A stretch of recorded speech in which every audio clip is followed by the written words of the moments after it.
The obsidian council chamber was a tomb of hushed whispers and flickering shadows, the air thick with the metallic tang of fear. Crystalline structures, grown from the very bedrock of the planet Xylos, pulsed with an internal light, reflecting the worried faces of the Xylosians.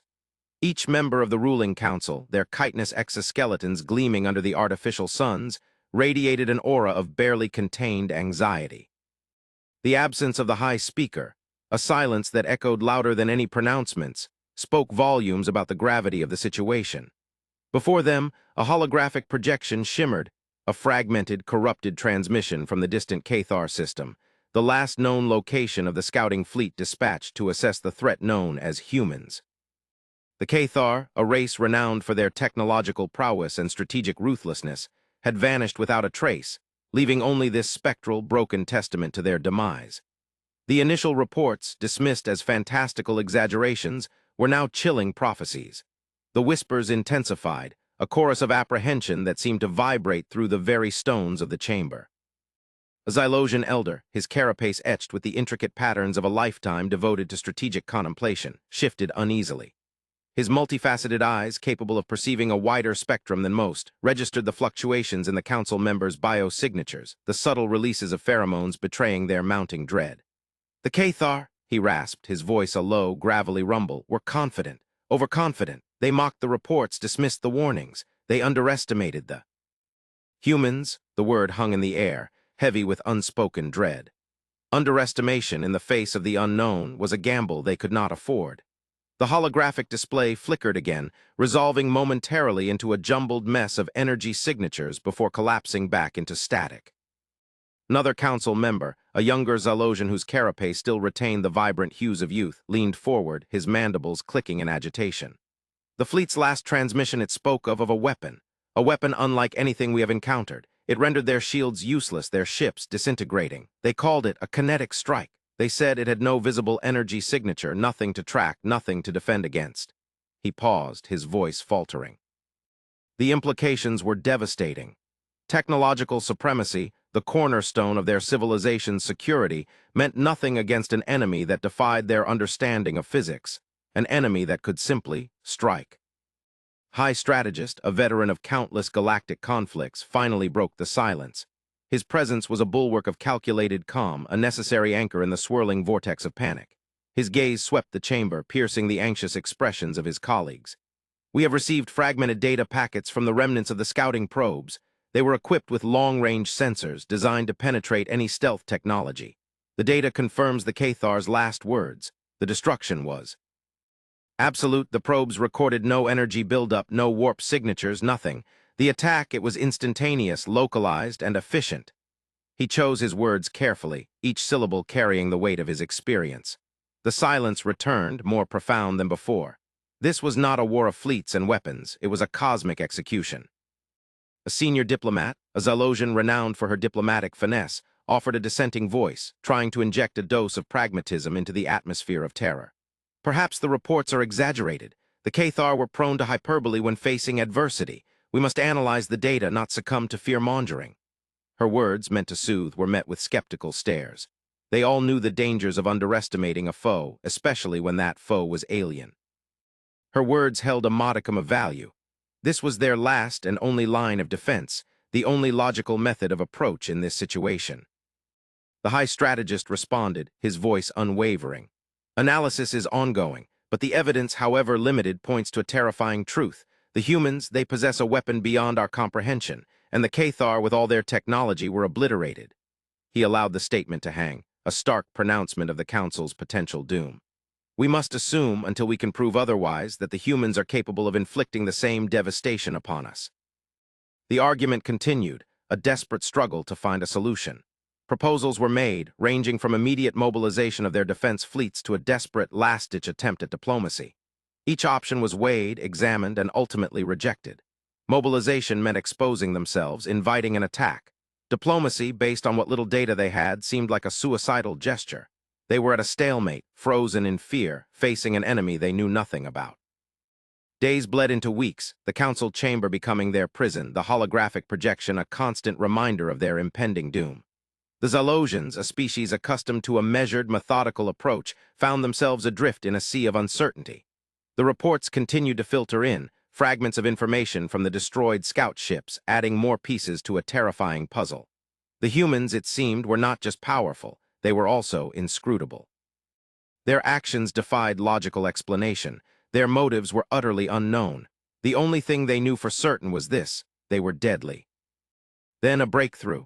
A minor sensor anomaly, initially dismissed as a malfunction, was reanalyzed by a brilliant young Zalosian astrophysicist. The anomaly was a subtle fluctuation in the background radiation, a faint ripple in the fabric of spacetime. This ripple coincided with the attacks on the Cathar fleet. The young scientist had a theory, one that seemed impossible yet undeniable. The kinetic strike wasn't a weapon, it was a process, a manipulation of the fundamental forces of the universe. It was a weapon that didn't just break the enemy, but it rendered them gone, erased. The realization sent a fresh wave of horror through the council chamber. The implications of this new understanding were staggering. If the humans could manipulate the fundamental forces of the universe, there was no defense, no escape. They were not merely facing a superior adversary, they were confronting a force of nature. Their technological advantages, the accumulated knowledge of countless generations, were reduced to nothing more than irrelevant toys. The high strategist, his face etched with grim determination, ordered a complete overhaul of their defense strategies. All offensive actions were immediately halted. Their focus shifted from annihilation to survival. They had to learn, understand, and perhaps, if they were to have any chance, make contact.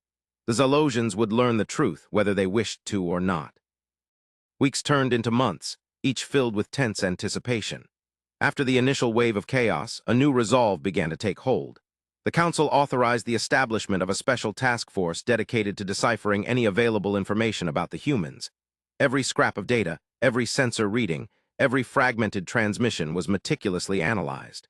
Their scientific and diplomatic corps worked tirelessly, driven by a desperate hope of averting the inevitable.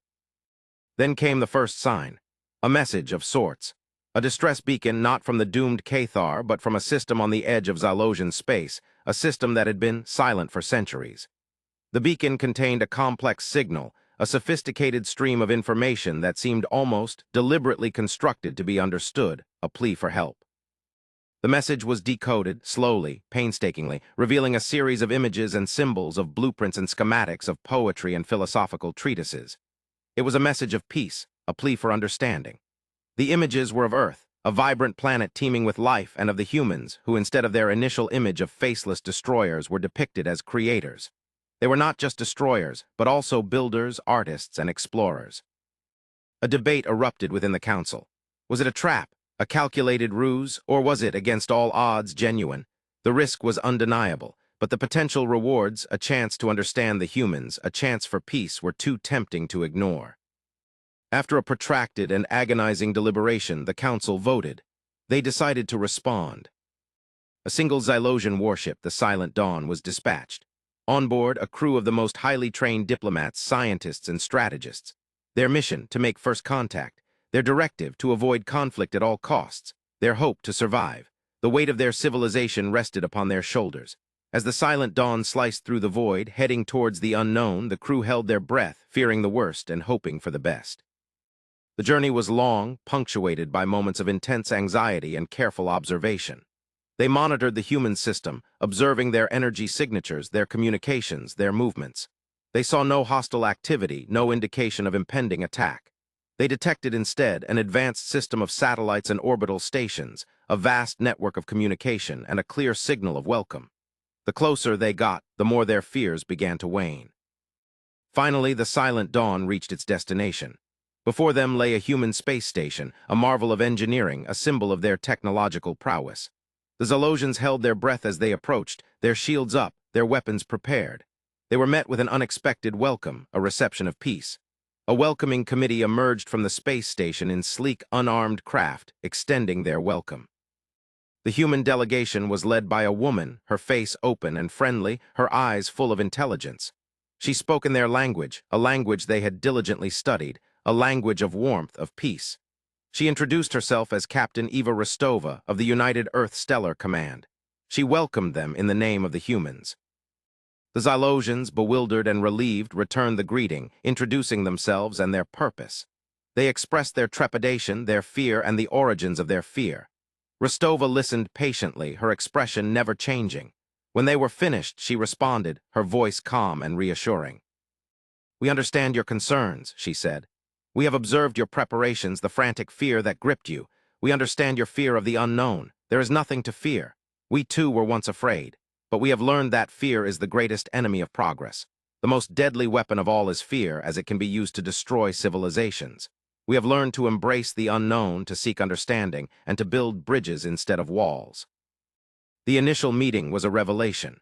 The humans, far from being the cold, calculating destroyers they had imagined, were thoughtful, compassionate, and remarkably ethical. They possessed an encyclopedic knowledge of the universe, a deep understanding of its laws, and an insatiable curiosity.